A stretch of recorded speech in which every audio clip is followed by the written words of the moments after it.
Hello nieces, hello nephews, it's your Uncle Charles here, and welcome back to my YouTube channel where we do unbiased price action analysis. Well, I tell you, FOMC did not disappoint. It definitely brought the volatility and made the SPY great again, at least for today. Usually there is more volatility the day after FOMC, so fingers crossed the fun it's not over and the volatility isn't gone. Guys, we came a few cents shy of testing Uncle's 471.3ish level. That is a Fibonacci extension level, and also around the top of my rising wedge here that I have mentioned in previous videos. Got pretty close to testing it. I don't know if you guys count that as a third test, but we were just a few cents shy. Yeah, it was just a one-directional move. Unfortunately for bears, there was no fake out. I wrote in my general lean for SPY that of what I thought was going to happen. You know, I try to always focus on reacting to the price action and using the levels, but you know, I try to give a general lean of what I think can possibly happen. And I wrote here, if I had to give a lean, I would say as long as above 463.5 with 462 lowest, SPY is setting up for a breakout of 465 to head to the top of my rising wedge. And my lean will change if 462 failed as support. And you look on the the 15-minute chart, there was no prediction involved. All I was doing was just looking to react to what the price action was going to do. And at 2 o'clock, when data got released, and it came in as expected, no raise, came in as expected, and the market, I guess, it liked what it saw, and it broke out 465 really fast. And as you guys know, I play it level to level. Had the next target at 467, and when we hit a target, we take most profits, leave a runner. But look what happened on the 15-minute chart. Cleared it. Closed right above 467. And this was alerted in the group. I wrote right here, 467 cleared here. Put in 468.5 and 470 next in play. Puts only a 467 fail as support, because remember, we don't want to try to call tops. We want to play false breakouts instead. There was no false breakout. When that 467 level cleared, I just held on to my runners. Maybe some people missed the 465 breakout. Maybe they entered a call here. I don't know. It was pretty risky. But as you can see, it worked out. Going as high as 470.75. Decent. Pretty straightforward price action. Cleared 468.5. Back tested. Can there be more upside? We'll see. But I tell you, I mean, we hit a very close to hitting a critical resistant level. RSI is pretty overbought once again. We're overextended above the upper Bollinger Band. It's worth noting, I think.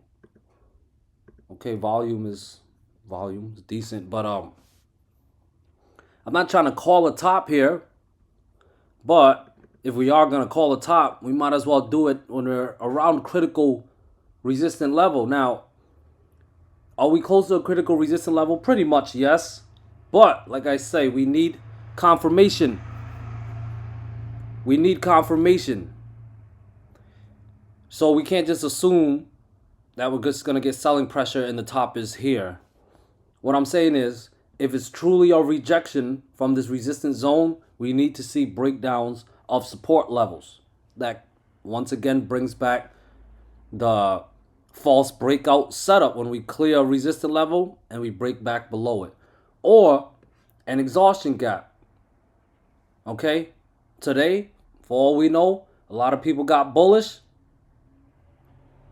Maybe they chased the top. Who knows? The top's not really where you want to go long, but we're around, the top of this rising wedge.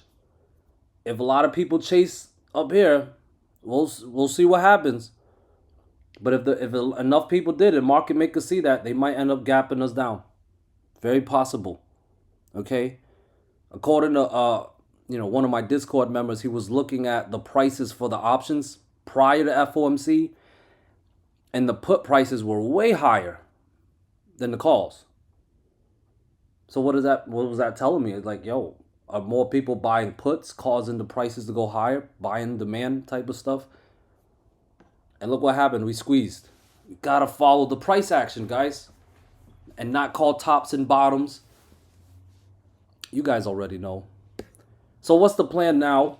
Like I said, if it's truly a rejection from this resistance zone, we need a false breakout setup or an exhaustion gaps. As far as levels, I got 470, 468.5, 467, 465, 463.5, 462, and around 459.5-ish. Okay, guys, please add these levels to your charts, because if you don't have these levels, you won't know where the false breakout can possibly happen. Okay? And the false breakout is our trigger to go short.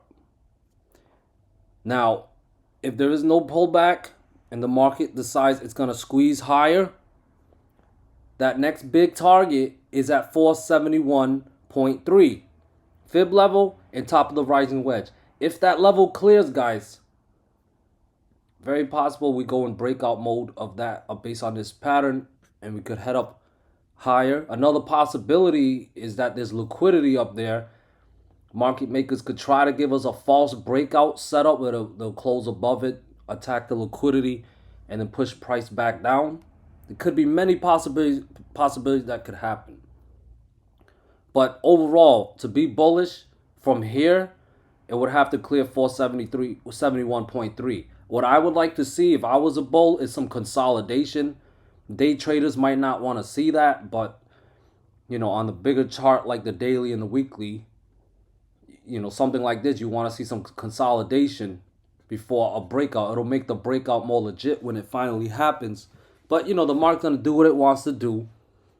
Overall, like I said, above 471.3, we'll be in breakout mode. If we're going to call a top, wait for a false breakout setup of the support levels I gave you, or an exhaustion gap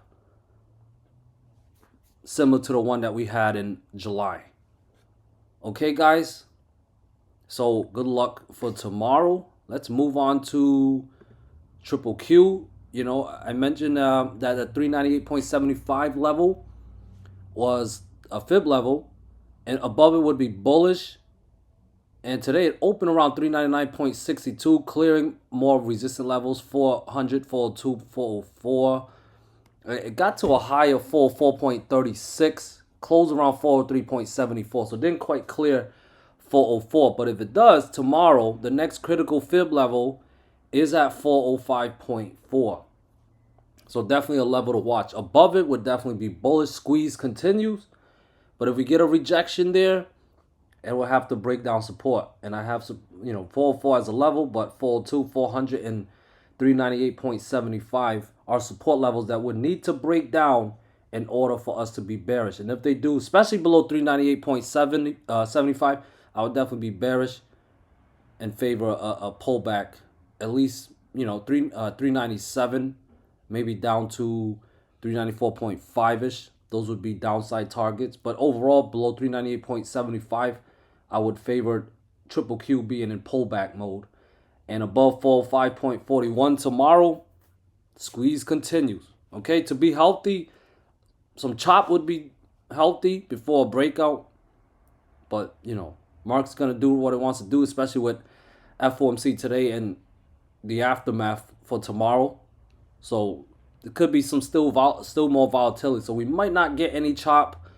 And I'm hoping I'm right, because I prefer to trade non-choppy days. But we'll see, okay? Those are the levels. IWM, we're in breakout mode for IWM. I mentioned from all-time high to July 2023 high. I had a downtrend line and we broke it out. It was around 189. We broke it out. Also closed above my 76 fib level. It was at 190.81. Okay. And it tested another fib level, a bigger fib level. Let me move this. Oh, goodness. A bigger fib level that I have from all-time high down to October 2023 low. So that's a multi-year fib level. And that fib level is at 193.3-ish. So that's a pretty critical level. It's above it right now. If it can stay above it, then squeeze continues with higher targets in play up to 195, 197, and 199. But, below 193.3, not, possible some selling pressure, and bears could be trying to showcase their presence. But for me to take it serious, it will have to break below 191 and 189 to cancel today's breakout. And then maybe I would switch back to bearish on IWM, all right? Let's see what's next. Tesla. We had that breakdown of the rising wedge. It did show some give us some downside going as low as 228.2-ish. But end of day, thanks to FOMC, it bounced. We got an outside daily candle here. It's a bullish one. But we'll see if it can recapture this wedge, okay? For possible, it's just trying to retest it, which would be all the way up to, 244-ish. So above 244, 245.5, I would be bullish on Tesla. And a breakout of 247, that's a fib level that shows strong selling pressure. Okay, so if we could clear that I would be bullish on Tesla. But overall, as of right now, it cleared at 237.5 level. I talked about it yesterday, how it was both a buy zone and a sell zone. We recaptured that level, so that is a false breakdown of that level. So, both need to keep price above 237.5 and clear those upper targets to be bullish, all right? But if it breaks back below 237.5, then today was possibly a bull trap, and we could possibly head down lower, down to 234.5, 231, and we had a nice bounce around that 228 level, so I'll be watching that as a buy zone, and a lower buy zone below that is around 226.5-ish. All right, for Tesla. What's next? Did I cover Apple? Apple, wow, coming in a few cents shy of all-time high. All-time high was at 198.23. Today it went to exactly at 198. Okay, so that will be resistant for tomorrow, clearing 198. Apple could possibly give us a new all-time high. Okay, for me to be bearish, I need to see it break back below 195. That's the megaphone pattern. That's around where the buying pressure started as well. So if it breaks back below 195, it'll cancel today's buying pressure, and we could possibly head down lower, back down to 193, 191.2, maybe even down to 190. Okay, but as of right now, if 198 clears tomorrow, bullish. Let's see. Let me go to NVDA first. Daily chart. So yeah, it recaptured that 472.6 level yesterday. Definitely showed follow through, in my opinion, going as high as 485.94. Almost hit my 480. Yeah, I had a level at 46.5. That's a fib level. Almost hit it. But yeah, it closed at 480.88. I had another fib level at 479.5. It cleared that. So as long as above 479.5 tomorrow, I'd be bullish on NVDA and favor more upside. I would switch back to bearish if 479.5 failed as support, or if we get an exhaustion gap, like a gap down below it, then I would switch back to bearish on NVDA. Okay, guys, what is next? Amazon. Okay, Amazon showed some follow through. Stayed above 146. It closed at 148.84, so it did close above my 148 level. That's bullish. So if it could stay above 148 tomorrow, the megaphone pattern, which is now at 151.4-ish, would be in play, okay? If it drops back below 148 and 146, possibly false breakout setup, and we can head down back lower, okay? AMD is consolidating after this nice one-directional move to the upside. It's just consolidating. 136 to 140 I got as the chop range. Watch the breakout of that range, okay? Anything in between is chop. Above 140, more upside in play. Below 136, we get a deeper pullback back to the downside, okay? Meta, it hit my 338.5-ish level. Well, it got to 338.37, few cents shy of it before it got selling pressure. We got to watch out for a potential evening star pattern with this big green body candle followed by a doji like that. Got to be careful. And if it does gap down tomorrow or break below 332 tomorrow, that's bearish, guys. All right, below 332 is bearish on Meta, and we could drop, you know, with a big body red candle to the downside, maybe down to 326 and 324ish. Okay, I would only be bullish on Meta at this point if it can actually clear 338.5 to trigger more upside. All right, Netflix, wow, recaptured some critical levels.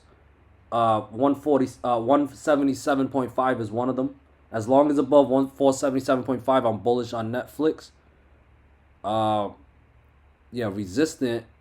I mean, there's a support at 481 as well, but resistant is at 483 and 485. Okay, those are the next resistant. If those levels clear, more upside incoming, and this low from December 6th is a higher low. Okay, if it dropped back below 477.5, I would look to short, or gap below it, I would look to short, and we could possibly drop back down to the high 460s. All right, 467-ish, 470, around there. Okay, guys. Google still didn't break above 134.5. I'll only be bullish if it does. Got a bunch of buying pressure from that 133-ish level. Okay, so 134.5 to 133 is chop zone. Watch the breakout of that range. Above 134.5, bearish, bullish, look to long. Below 133 is bearish, look to short. Okay. Microsoft closed right around where it closed yesterday. All right. Plans pretty much still the same. Yeah, it just needs to close above 374.5 and clear, you know, the next resistance level, 376, 378. We could possibly head up higher. Support and buy zones around 370-ish. Below 370 is when I would favor a decent pullback from Microsoft. Put it 366.8-ish in play. And below 366.8 was a fib level. That would be bearish. And I will favor a test of this white trend line, which is all the way down to 360. Okay, guys? All right. Now, let me see here. I got to get onto option flow to cheddar flow. Okay, Darkpool level. The most came at 464.14. That was 1.4 billion. And we also got 1 billion around that 470.45 level. So big money is doing some activities at these levels, guys. So be very careful. We're not sure if they're buy or sells, but we know that they're getting busy around those levels. Okay, so use them as support and resistant levels to help guide your trades. Option flow. Let's see what the flows are saying for 100K premiums or above. And it's still bullish for the SPY. Triple Q is still bullish for Triple Q. IWM is bullish for Triple Q. Is actually agreeing with Triple Q and SPY now, unlike yesterday. Tesla is bullish. Oh, it's bearish. More money into puts right now. Apple's bullish. NVDA is bullish. Amazon is bullish. AMD is bullish, really bullish. What am I missing? Meta, bullish. GOOG, bullish. GOOG with the L, bearish. Why the one with the L always different? Microsoft is bullish, guys. All right. Thank you guys so much for watching. I hope you guys found value in my content. I hope you guys made a shit ton of money, man. It's a crazy market out here. Stay safe, protect those gains, manage those risks. Peace. Would you take the wheel if I lose control? I'm still lying here. We're talking to take me home. We're talking to will you take me home? Will you take me home?